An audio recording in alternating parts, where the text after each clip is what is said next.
Halo, selamat pagi semuanya. Di sini saya akan menjelaskan mengenai jenis bisnis dan layanan bisnis. Tujuan pembelajaran yang pertama, siswa dapat mengidentifikasi jenis layanan bisnis. Yang kedua, mendeskripsikan tujuan dan manfaat bisnis. Yang ketiga, mendeskripsikan karakter jenis layanan bisnis di bidang NPWP. Apa saksi menurut kalian ini gambar apa ya? Bisa dilihat. Nah, apa sih itu layanan bisnis? Menurut Pak Suparlan adalah pemberian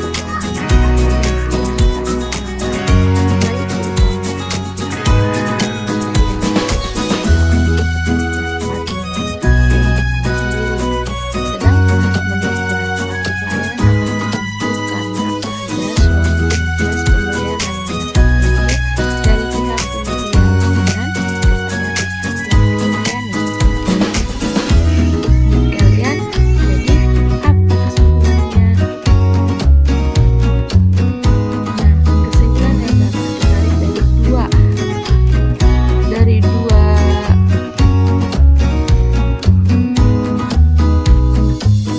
ahli, yaitu adalah layanan bisnis merupakan proses pemberian layanan kepada pelanggan atau konsumen baik yang bersifat pribadi maupun yang memenuhi kepuasan. Jenis layanan bisnis termasuk ke dalam customer service. Customer service ialah setiap aktivitas yang diperuntukkan atau ditujukan untuk memberikan kepuasan nasabah atau konsumen melalui pelayanan yang bisa memenuhi keinginan dan kebutuhan nasabah. Customer service atau layanan pelanggan dapat berkembangnya mengalami perubahan yang signifikan. Departemen Customer Service yang dulunya dilakukan melalui perjumpaan secara fisik sekarang sudah berubah menjadi layanan hotline, number, dan layanan secara online. Nah, kita lihat di sini ada jenis layanan bisnis. Yang pertama adalah layanan pelanggan digital, layanan pelanggan melalui email dan telepon, layanan pelanggan melalui live chat, layanan self service, dan layanan pelanggan melalui komunitas atau forum. Yang pertama adalah layanan pelanggan digital. Jenis layanan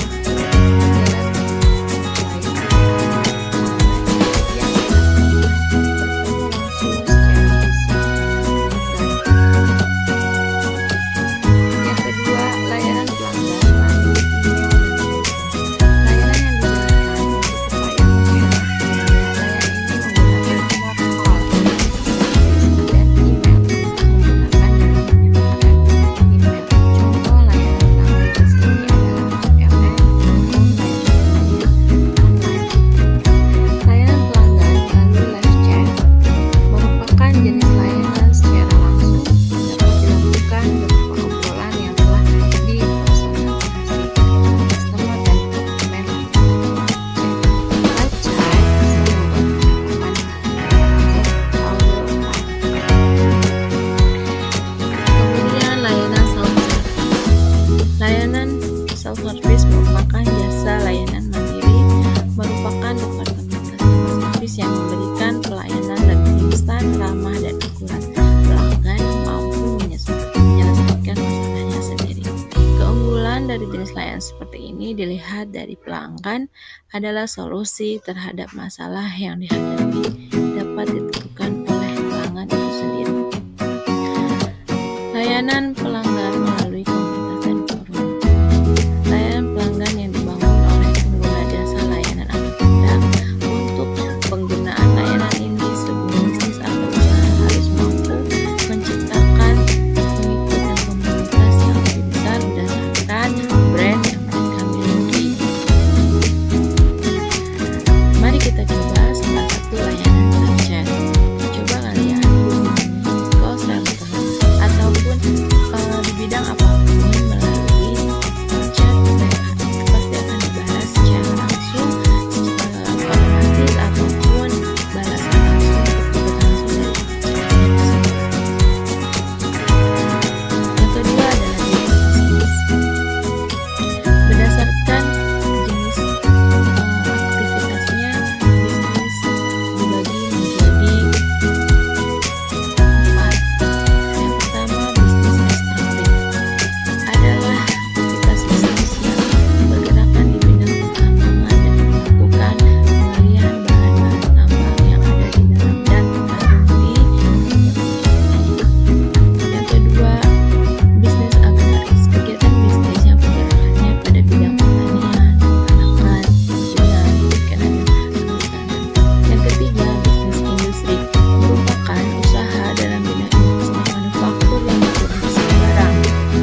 kegiatan yang tidak terwujud dan hanya dapat dirasakan atau dinikmati dari suatu barang.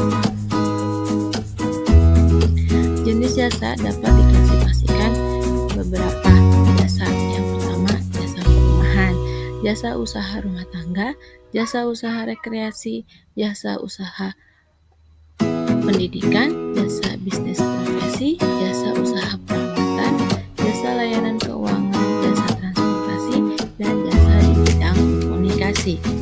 Jenis bisnis berdasarkan kegunaannya ada 4. Yang pertama, functionality atau kegunaan bentuk. Bisnis yang berupaya mengubah suatu benda menjadi benda lain dengan bentuk yang tidak sama sehingga lebih bermanfaat untuk manusia. Yang kedua, place utility, kegunaan tempat. Bisnis yang menjalankan pemindahan suatu barang dari suatu tempat ke tempat lain sehingga memiliki manfaat lebih. Yang ketiga, time utility atau kegunaan waktu adalah bisnis yang memberikan manfaat waktu terhadap pemindahan suatu barang seperti tugas, pos, dan lainnya. Yang terakhir, possession utility atau kegunaan pemilikan, merupakan jenis usaha untuk membuat atau memenuhi kegunaan pemilikan pada suatu barang atau jasa seperti perawat, perdagangan, atau jual beli.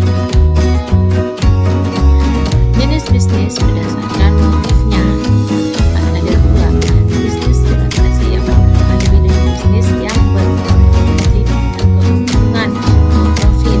Yang kedua, bisnis transaksi yang merupakan bidang bisnis yang tidak berorientasi pada keuntungan. Ini contohnya seperti yayasan atau kegiatan sosial lainnya. Jenis badan usaha berbentuk badan hukum dan bukan badan hukum. Yang pertama adalah PT, karyawan terbatas. Kedua, yayasan. Tiga, koperasi merupakan usaha yang beranggotakan orang atau badan hukum. Koperasi dengan melandaskan kegiatannya berdasarkan prinsip koperasi sekaligus sebagai gerakan ekonomi rakyat berdasarkan asas kekeluargaan. Yang kedua, badan usaha bukan berbentuk badan hukum. Jenis badan usaha yang bukan berbentuk badan hukum memiliki karakteristik dalam kepemilikan kekayaan. Jenis badan usaha yang bukan badan hukum ini meliputi A. Persekutuan perdata, B. Firma merupakan perorangan yang didirikan untuk melakukan suatu usaha di bawah sama. C. Persetujuan rombongan atau disebut dengan CV. Pihak-pihak yang berkepentingan dalam bisnis ada 5. Yang pertama, owner.